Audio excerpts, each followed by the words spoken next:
Well, praise the Lord.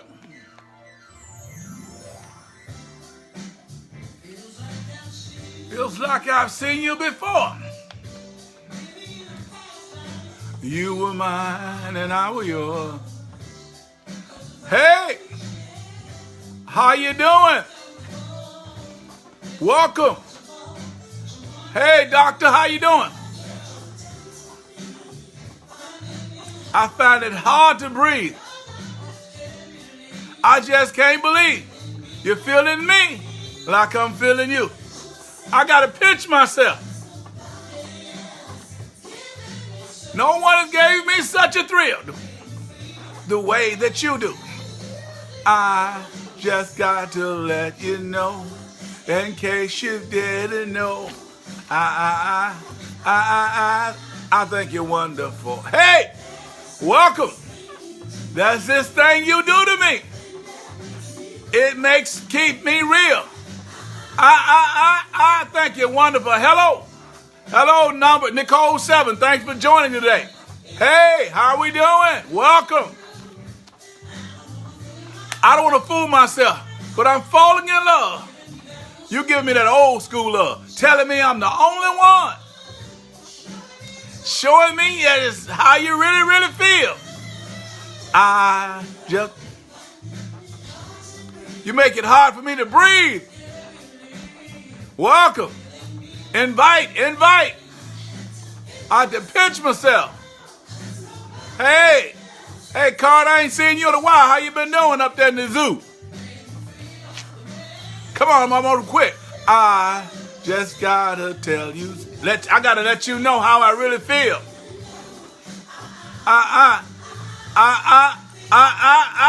Thank you, wonderful. That's this thing you do to me. It makes me weak. I think you're wonderful. Hit that note. It will be okay as long as you are near. You take away my pain. I'm addicted to you, baby. You got my heart, baby. I just gotta let you know, in case you didn't know, I think you're wonderful. It's all right to be in love. Loving you is so easy. I think you're wonderful.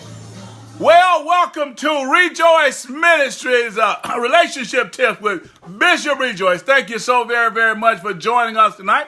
You have time to invite a friend, text somebody, tag somebody, hit your group, and let them know that man is on talking about relationship. Tell your baby, nudge and say, baby, come on, baby. We're going to find something we're going to laugh about. We're going to find something we agree with. We're going to find something we can disagree a bit. But we definitely going to find something that we can talk about. Like the girl did the song, said, let's give them something to talk about. A little mystery to figure out. Come on. Go ahead and invite someone, tag a person, wake up somebody you know need to hear this message, somebody that you know that will be blessed by it. It's always blessed. Let me guarantee you something. Every time I come on the radio or TV or Facebook, I guarantee you I'm going to say something that's going to bless you. Hey, Victor, how you doing tonight? I guarantee you that I'm going to say something that's going to bless you, and I'm going to guarantee you that I'm going to say something that's going to last eternally. Why? Because I'm always going to quote the word. And the word lasts for eternally, and the word is always blessing, even when you don't understand it. So that's why I can make bold statements and say, whenever I come on the line, I'm not going to quit until I say something about Jesus. I'm not going to quit until I at least give the word of the Lord, give a word, and I'm talking about the logos, something that can stand the test of times, all right? So, again, welcome. Thank you for each and every one of you for joining in us tonight. Tonight, we're going to talk about relationship tips, and that is how asking the hard question. Let me tell you something. In a relationship, we have this concept called, not relationship, but in psychology, they have this concept called the yanking process, okay? The yanking process is when you pull out information. Hello there, Stacy. How we doing today? Appreciate you, Elder Stacy. Let's see here. I see my friend Joel out there. Joel Brooks, good to see you, man. Hey, man, happy to have each and every one of y'all. This thing acts different for me every week, so sometimes I can read people conversations. Next week I can't. So bear with me. If I missed saying your name, is only because I don't know what I'm doing on this thing. But yeah, back when we were in counseling, they have this concept called the yanking process. And the yanking process pulls out information, okay? It's questions designed to yank out information so that we can talk about them, all right? And so one of the things that we want to do in terms of our relationship, I want to share some questions with you tonight that will yank out information with your partner, your significant other, your girlfriend, your boyfriend, your husband, your wife, so that you can get to know each other. One of the reasons that you're able to celebrate your mate is that you begin to know them. There began to be a measure of transparency.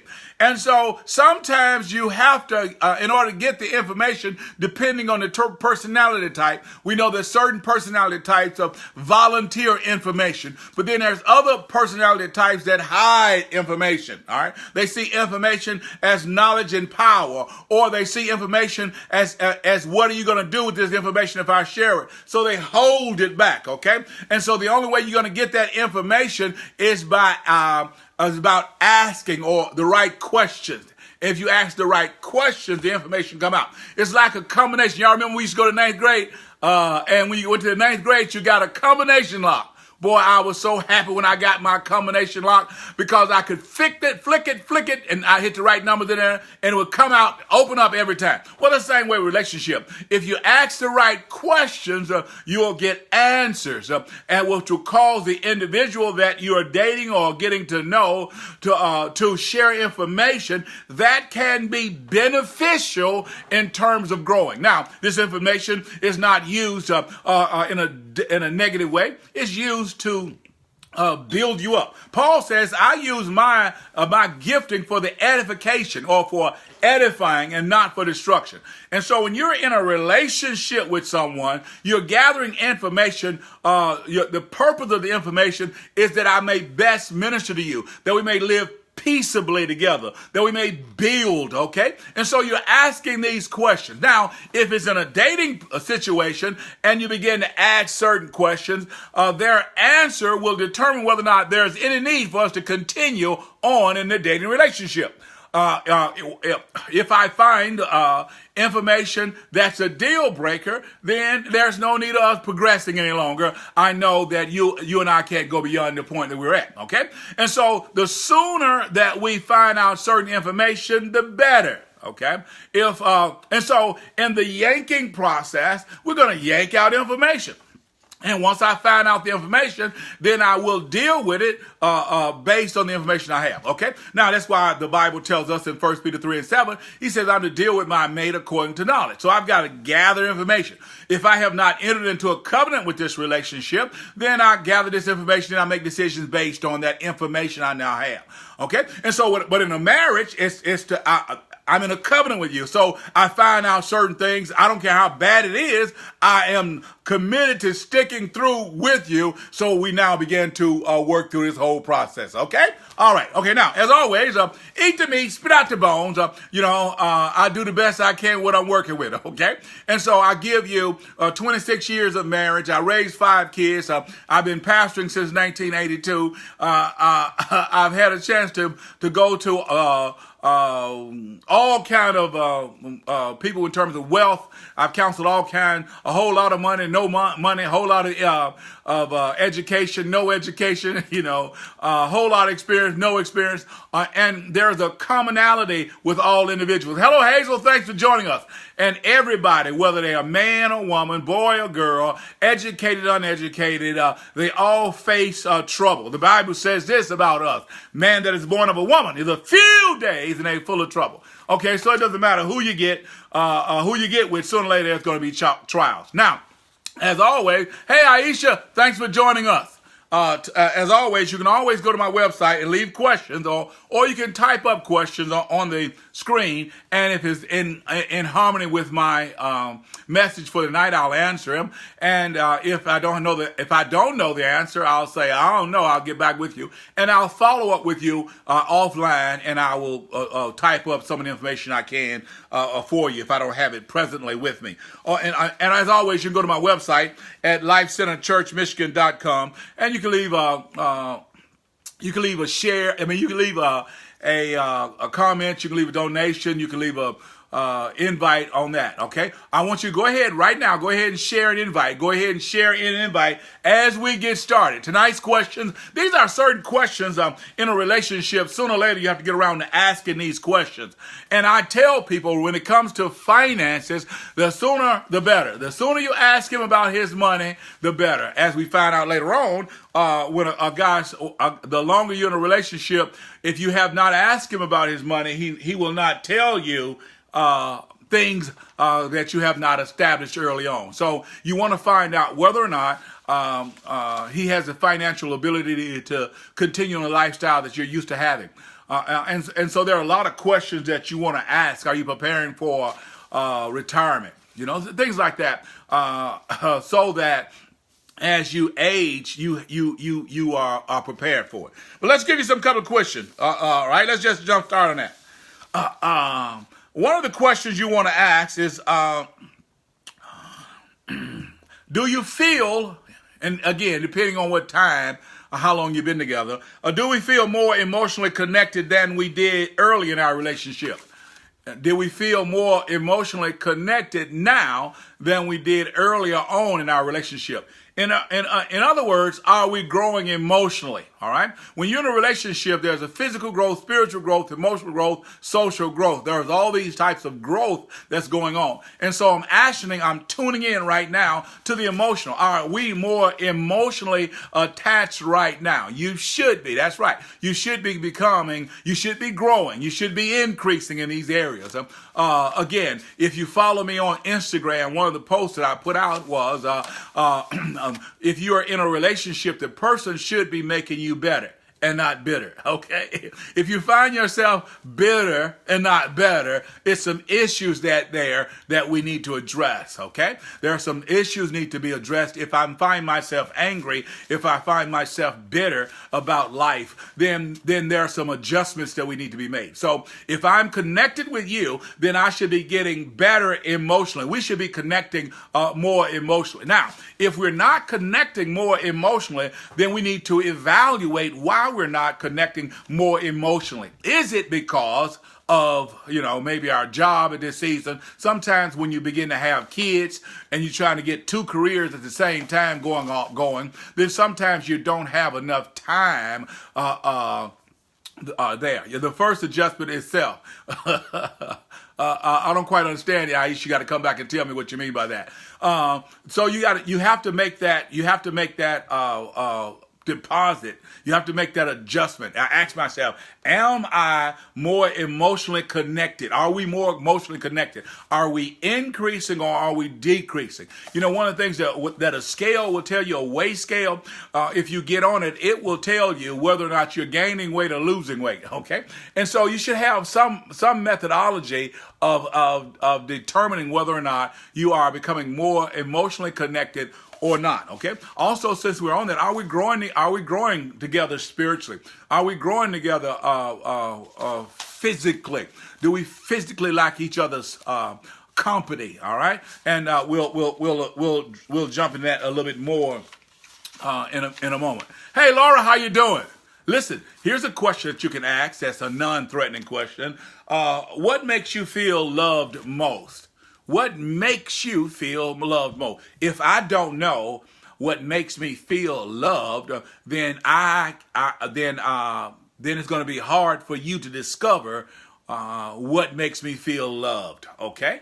And so it's important for me to say, to know how I feel loved. How do I receive love? What do you do to make me feel loved? When you understand those things, it helps you, okay? Security, attention, all those things are absolutely right. Hello, Dr. Martin. Thanks for joining us.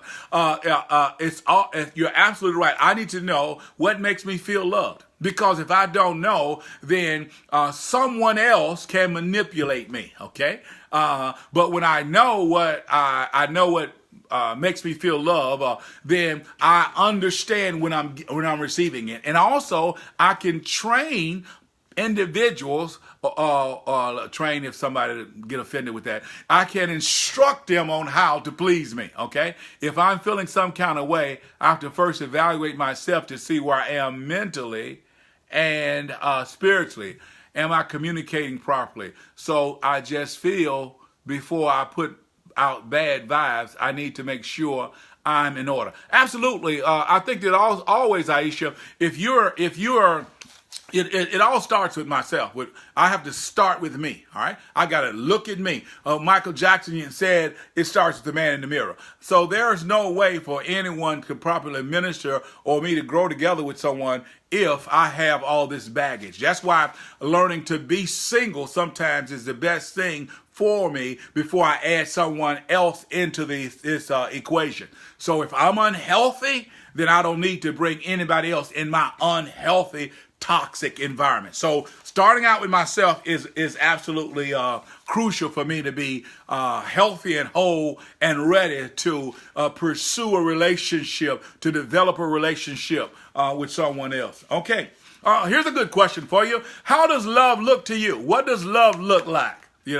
What does it look like? If someone had to describe love to you, what does it look like in our relationship? How does it manifest itself on a day-to-day basis in my home, on my job, And then we're talking about the different types of love. Of course, we can talk about the agape love of God. We can talk about the eros love, or we can talk about the family love, the sturgy love. All those areas. Roxanne says action. So yes, how does the love look? And so when we understand how it looks, we can recognize when we see it.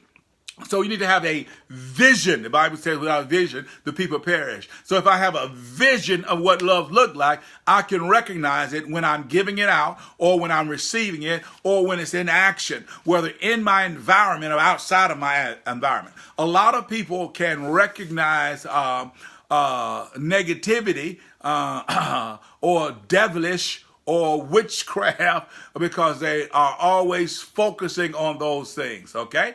And so when I recognize love, what love looks like, then I can see it in anywhere. Sometimes it looks like a big smile when I first see their face or hear their voice. Booyah, like a kid, sometimes you see the person, that smile just automatically comes out, even when they're not intending to. I think my good friend who's gone on to be with the Lord, Isaac Hayes, calls it the look of love. Hello, Pastor Robert. How you doing? Good to see you today. Okay, so we start talking about love. What does love look like in your household? What does love look like when you are when between your husband and your wife? What does love look like between brothers and sisters? What does the love look like between male and male and female, between female and female? So all these kind of different visions of what love look like in your communication with your significant other helps you understand each other on a more intimate level. Here's a question that's it could be one of those hard questions. How,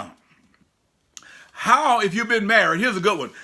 If you've been married for a while, how does it compare to what we thought was love when we first married? If you've been married for a while, or if you've been in a relationship a while, compare what you thought love was before you got to this place and how it looks now. Love is not always pretty, but it's safe. It's strong and passionate and non-judgmental. It is dependable. It is transparent. It is passionate. Okay? All right. Okay, so when we start talking about what does it look like in your own life, okay, those are good dictionary meanings, but what it look like in your life, okay, is what we're trying to do, and what you're trying to do it in a tangible way, okay? A lot of times we say some stuff, and it's really theoretical, okay? It's theological. Okay, but what we're trying to do is we want to pinpoint it. So, what love look like? Love look like for me. Here it is. I'm sick, and I don't want to. I know I got to get up and take these kids to school tomorrow, and my significant other takes the kids. Well, I'll be like, oh man, she really love me.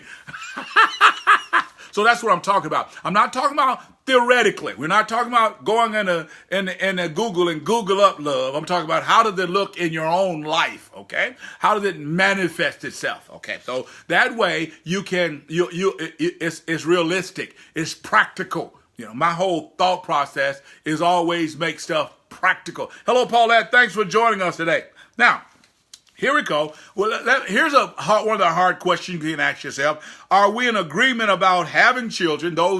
This is for my younger couple. Are we in agreement for having children? And if we are we in agreement about how to raise them and their education?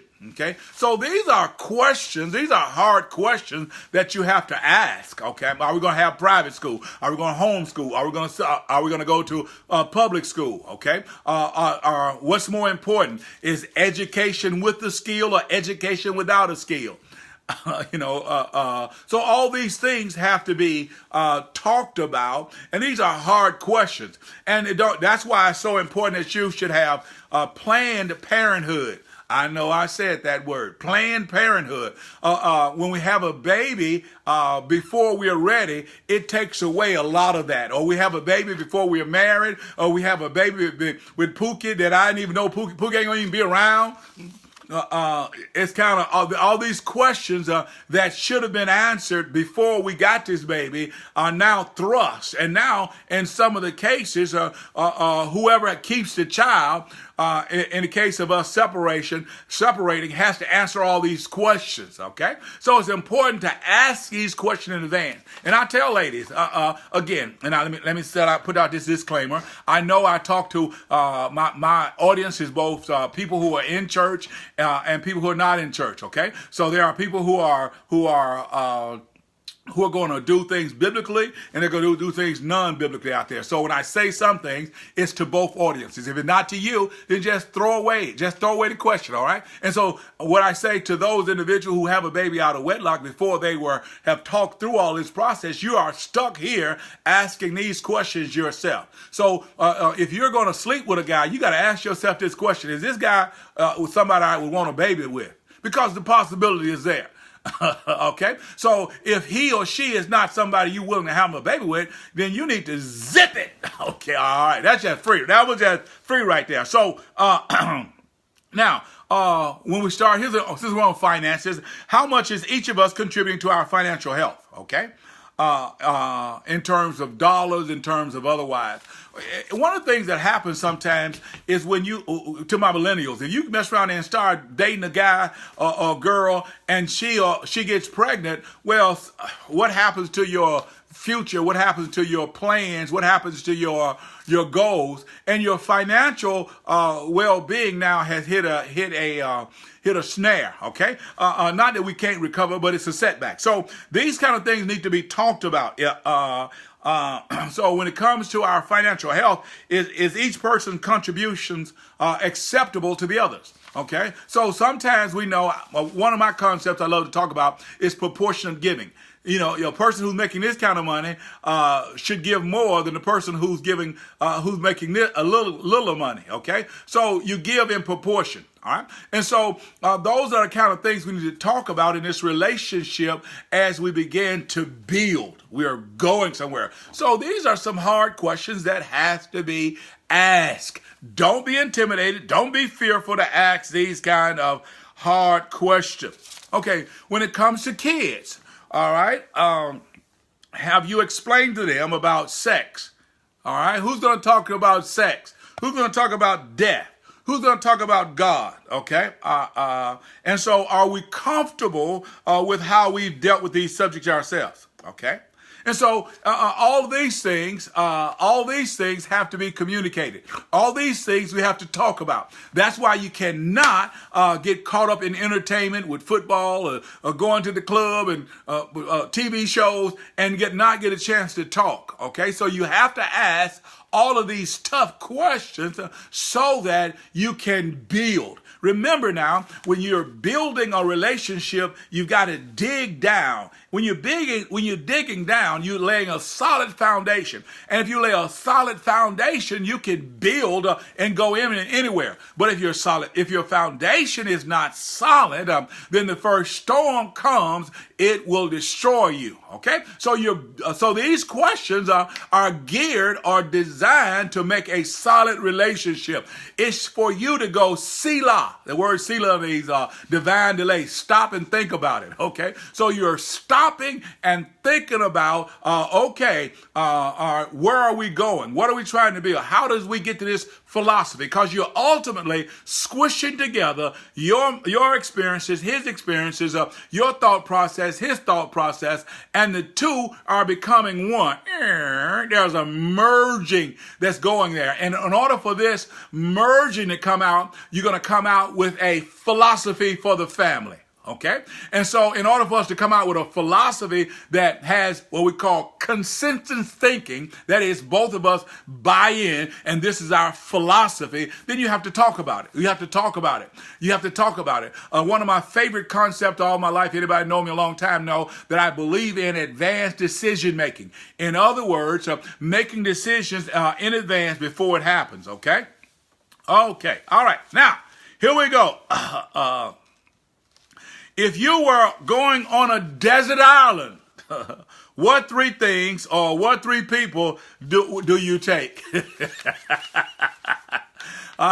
If you were on a desert island, what three things or what three people that you would take?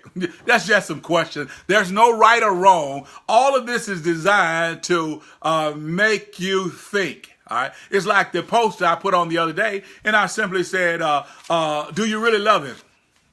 Do you really love her? Well, immediately, whoever you really love comes to your mind. It's a psychological question. It's designed to make you think. You don't have to say who it is that you love, but if I say to you, you really love him, don't you? Well, whoever he or she is will come to your mind. Yeah, yes, advanced decision making. What happens is, like let's just say in football, we have this concept with football is the 2-minute drill. So the last 2 minutes of the game, you see a team that have never played good the whole game, it's been terrible. The last 2 minutes, they go down and score, okay? Why? Because they've been practicing all year for the last 2 minutes. Well, they've the thought in advance, this is what we're going to do, all right? This is what you should be doing for your own house. If there is a fire and you got young kids, you should already have an escape plan. Okay. If there is a tornado, it hits, you should have, okay, this is what we're going to do automatically. Okay. So there are certain things that when an emergency hit, you don't have to think about it. You already know what you're going to do because you've already thought about it before it happened. Okay. It's like this. Boy, let me give you a nugget. You talk about a nugget. Here comes a nugget. Christians, while you are in a relationship with your mate and the relationship is going good, you decide then what you're going to do in case you have a bad time. So while you're going good, you decide, okay, if we get a divorce, this is how we're going to split up everything.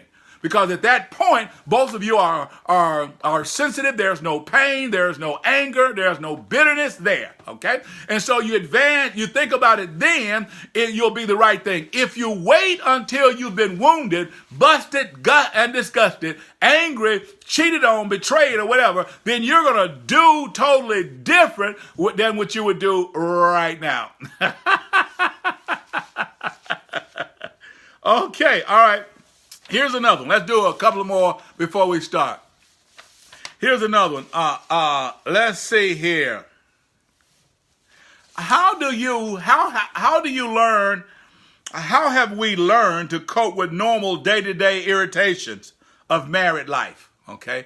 How have you learned to deal with the day-to-day irritations of married life? Okay.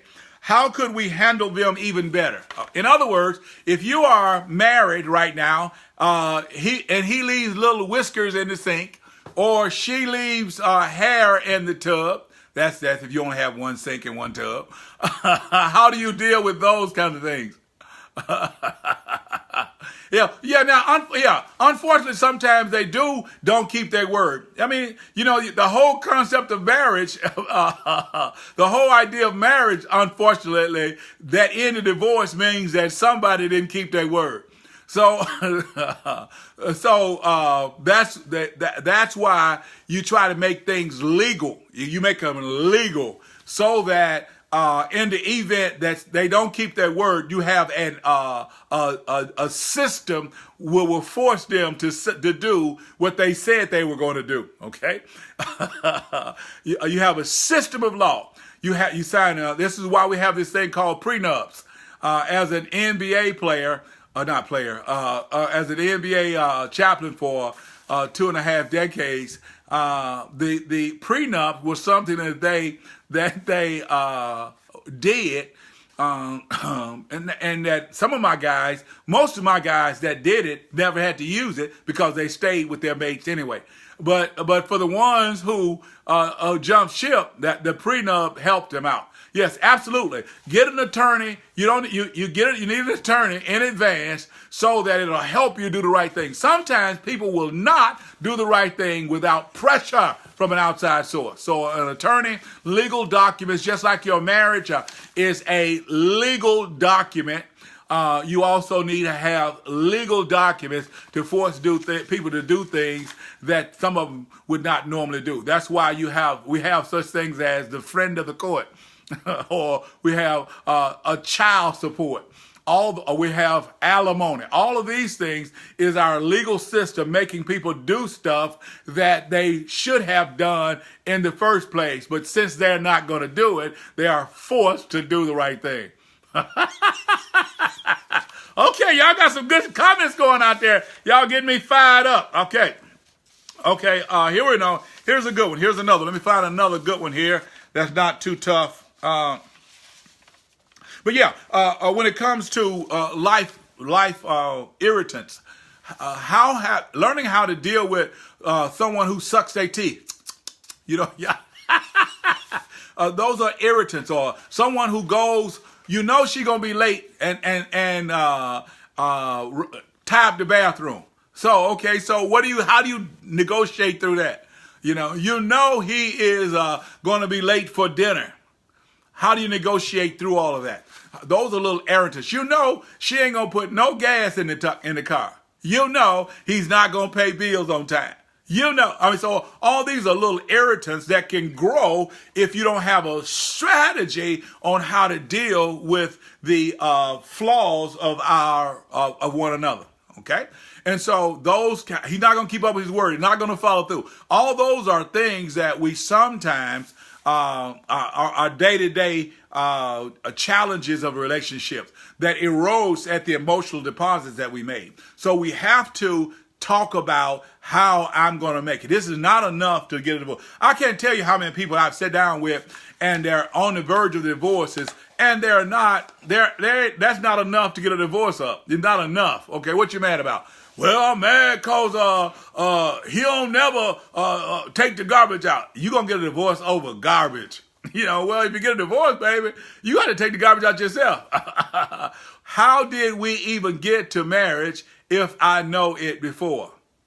Well, some of the things are, Pam, in a relationship, you know before, but you're willing, because that's the nature of women, to he's going to change once he gets to you. Women are such nurturers that they think all he needs is a good man, is a good woman, and he will not do certain things, okay? And so you don't even you saw that's not a changer. Or you have been without a man so long, not you per se, you said, listen, hey, I'll take him any kind of way. I ain't had no man. A half a pair of pants is better than no pair of pants.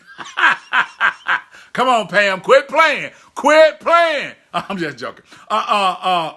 If everything irritates you, then you're headed in the wrong direction. Absolutely. You've got to understand that when you really love somebody, everything don't bother you. Love covers. You know, you think about your little bad kids, when they used to poop all on you and all that, they stuff didn't stink worse than everybody else. Why? Because they were your kids and you loved them and it was just part of the process, you know. And when they were sick and couldn't use the bathroom, you gave them some castor oil to make sure that they did, okay? So when you love, it covers certain stuff. So when your love is high, you don't see as much. When your love is low, you see a whole lot, okay? That's what we were talking about earlier about emotional deposits. When my love is high, when my love is high toward an individual, don't nothing bother me. When the love level is low, everything bothers me. Okay, think about it. When you and your boyfriend, you and your husband, when you had something special going on, it didn't nothing bother you. He late, that's okay. He'll be here in a minute. Why? Because your love level was high. I'm so happy to have him. So certain things he got away with. When your love level is low, the same thing now bothers you. You ready to leave? You want, you know. So it's very, very important that we understand that. Okay. All right. Okay. I beat that horse. I beat that horse a long time. Here's one here. Here's a question. Have you, to ask your mate, have you ever been brokenhearted? Have your heart ever been broken? Like Marvin Gaye says, I've been hurt by love so many times till I know just what you're going through. Have you ever been brokenhearted? Okay, and so those kinds of questions we have to talk about and talk through during our process. It helps me get to know an individual and how to respond to pain, okay? And also it tells them so they get a chance to connect with me on a broken level. Because a lot of men act like, oh man, no, she can't hurt me. No, can't nobody. No, I ain't never been hurt by no love. No. All of those are masks. That's our public person that we're putting there because I want you to see me a certain way. I don't want you to think of me as ever being vulnerable. So I'm going to act like I ain't never been hurt. Oh, no, it don't bother me. And let me just say as a pastor, the question, have anybody ever left your church and you were hurt by it? Raise your hand if you so. Yeah. Yeah, when people leave and hurt your church, there's a hurt. There's a brokenhearted that happens there. You don't want them to leave everybody. You don't want everybody to leave. The first person I remember ever left my church years ago, my heart was broken. I took rejection, abandonment. What did I do? I prayed for them, prophesied over them, loaned them money, gave them rides to church. But they still left. Well, if I loan you some more money. Oh, well, what if you give me my money back? Wait a minute. Give me my money back. Maybe if you don't feel better, I sure feel better. Well, see, brokenheartedness, okay? So when we start talking about women who've had their hearts broken or men that have been brokenhearted, the next question is, well, how did that make you feel? How did you recover from it? Are you over it? Because if we're not over some of those injuries, then they will affect our current situation. Okay, if I'm not totally healed from that brokenheartedness, then it can affect the giving or the transparency or the openness in my current situation.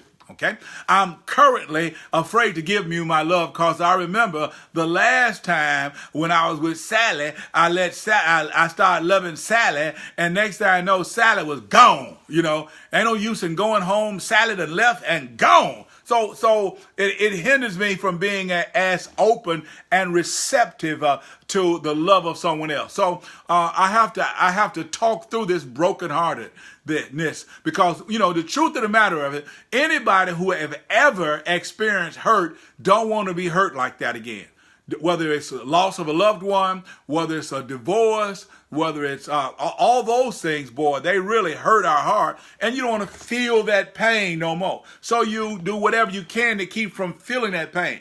Well, if you've not been healed by it, here comes someone, God sends someone, or you see somebody that is good for you, that can take you to the next level. But the pain there will cause you to shoot yourself in the foot to drive away the blessing that God has sent to you. Woo! Good God Almighty. If I had the mic, if I had somebody on the keyboard, I'd go dun dun dun dun dun dun dun dun dun dun dun dun. No. So what happens is you have to become emotionally healed. You have to become spiritually healed of the brokenhearted. And you have to talk about these kinds of things, okay? So that the two of you can be prepared and can minister to one another, and you can be sensitive about those kinds of things. Okay. All right. Here we go. Here's a couple of questions that you can ask yourself with your relationship. Here's a good one. Here we come. Would you rather be rich or famous? Huh? Would you prefer to be rich or famous? Which of the two? All those things, again, give insight into the relationships between the two of you. Can you handle being famous? Can you handle being rich or wealthy? I know the Pentecostal people out there talking about in their wealthy place. Can you handle it? Okay. Sometimes rich, wealthy. Well, those that are saying wealthy understand the Bible says money answers all things. Okay. So those kinds of questions we need to talk to our mate. Because one thing that happens with famous, I've gone out with famous people, and one of the things about famous people is that I've gone to places where we had to rent the whole restaurant in order for us to be there, and the celebrity without the celebrity being interrupted. Okay. Or they would have to rent a whole store in order to shop to keep other individuals from harassing them, so their life could have some semblance of normalcy. Okay, and so when you start talking about these ideas of famous, the more famous you become, sometimes you lose your life, in the sense that every preacher, that every pastor knows what it's like to be in the fishbowl. The fish, we call that the fishbowl syndrome. In other words, when a fish swims around, you see everything that the fish does.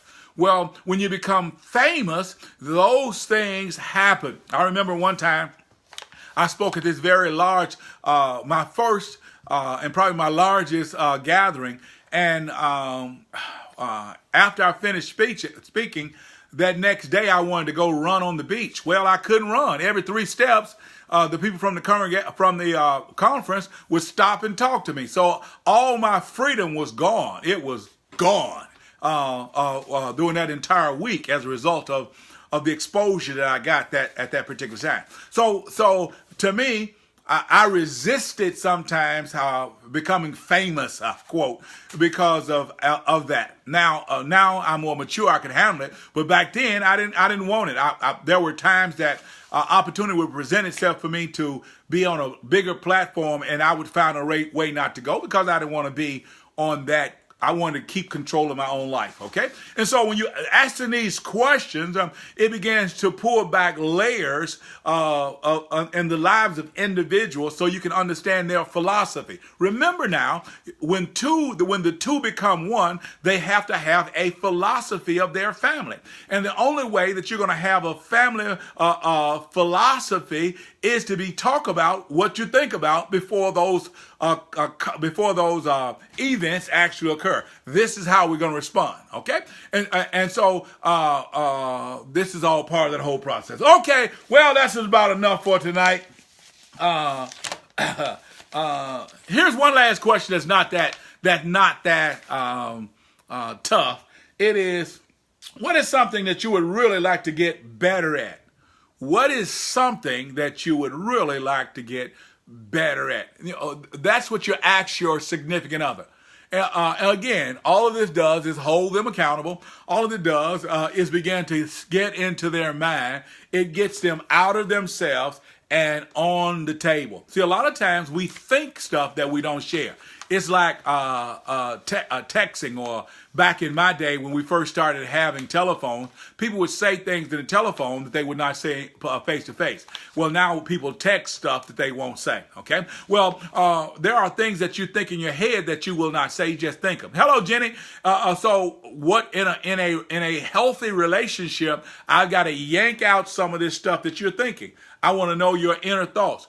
When you're building a lifelong relationship, when you're building a lifelong friendship, well, I want to know your inward thoughts, because I want to know some of the things that you're thinking. Maybe I can help you at, because as a result of being in a relationship with me, you should be getting better. As a result of me being in a relationship with you, I should be getting better, because we are pulling the best out of each other. Iron is sharpening iron, so we are getting better. We're learning how to work through our conflicts. We're learning how to work through our disagreements. We're learning how to accept each other's gifts, their strengths, and their weaknesses in order to make us a better couple, in order to make us a better husband and wife, boyfriend, girlfriend, better father, better son, better daughter, a better man of God, a woman of God. Well, that's enough for today. I really, as always enjoy being with you. I think that you are an amazing group of individuals. I think that I appreciate our time together.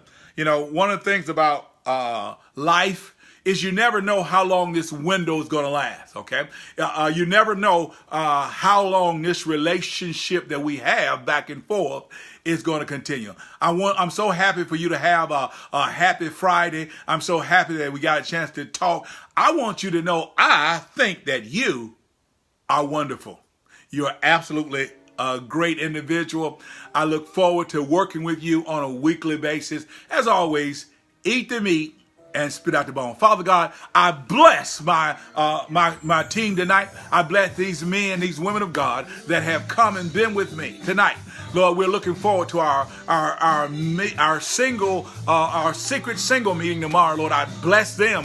Lord, let them be prepared and ready to receive and strengthen one another. Lord, I bless husband and wife, boyfriends and girlfriends. I bless sons and daughters. I bless Pastor Anita. I bless every individual that's online. I bless Hazel, Lord. I bless Stacy, Lord. I bless Pam. I bless Hayes. I bless Jenny, Lord, in Jesus' name, Lord. I bless Marilyn, Sherilyn. I bless Pam. I bless Nicole. I bless Carlton. I bless, that's about it. Father, bless Connie. Thank you in Jesus' name. Lord, I thank you for each individual. Thank you for Laura, Lord, in Jesus' mighty name. I thank you for Kenya. Bless them all. Let them have a great weekend, Lord. Supernatural visitation, Lord, tonight. They're wonderful. See you soon. God bless you. I think you're wonderful. Girl, you make me feel a certain way. Hey, Naomi. Give me that old school love. Saying I'm the only one, baby. Keep telling me that. I believe it. I believe it.